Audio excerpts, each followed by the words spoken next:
In this video, we're going to talk about some advanced strategies for creation of volumes when we have complex geometry in the architectural model. So we have here my massively amazing curtain wall system, as I'm such an awesome architect, and we're going to go ahead and define some volumes that will exist inside of this amazing curtain wall system. So traditionally it's been very difficult to handle cases where we have outward sloping walls. But with the calculation height setting existing on the level now, we can choose the specific levels that contain these outward sloping walls and modify the calculation height accordingly. So what I've done is I've gone ahead and created a type for slanted walls. And we'll see here that in this case, I've set the computation height to be just below the level here. So it's a 10-foot level floor-to-floor height, and I've set the computation height at about 911.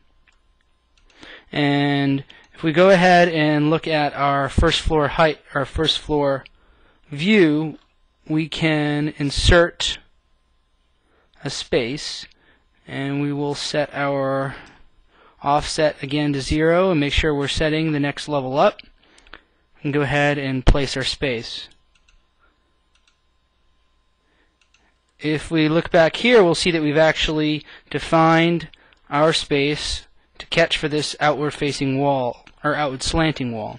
If I switch back to the standard calculation, we'll see that we actually are using, we're losing these corners here, which means we have an incorrect analytical model. So I'm going to go ahead and I'm going to select this level, type, the slanted wall type that I created, and I'm going to go ahead and do the same thing here. So if we jump into our second floor,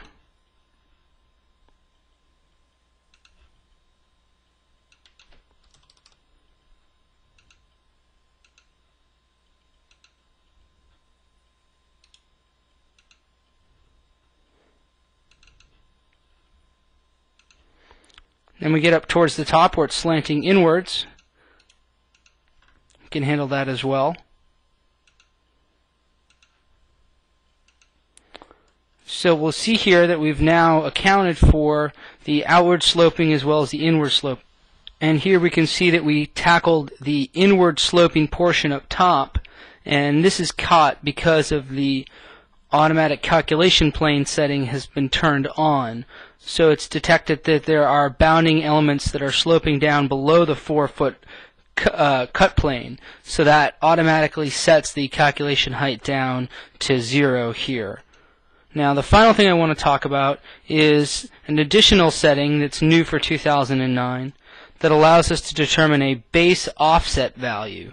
Now previously there's no ability to define a base offset value. Now that limited us from defining certain situations where we might have like a step down and a level.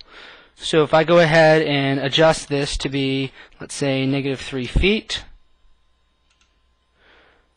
we'll see that we've actually gone ahead and caught for that particular site. But what I'm going to do is I'm actually going to drop it down below that, just like we would a roof, because we want to make sure we detect that floor properly. Because again, just like we would do in a roof, we're generally going to extend it down beyond the bounding element, because again, it will be bound properly, so it's not going to produce an incorrect analytical model down here on the floor.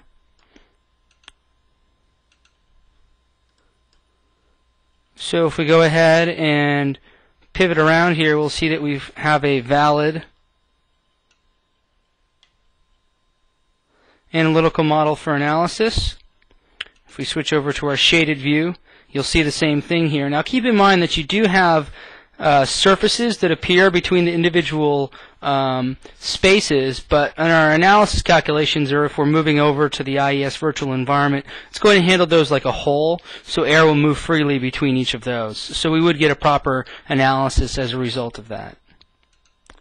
So using a combination of the base offset value as well as the calculation height, we can handle many complex situations, and we should be able to get a proper analytical model for most geometries that could exist in a Revit architectural model.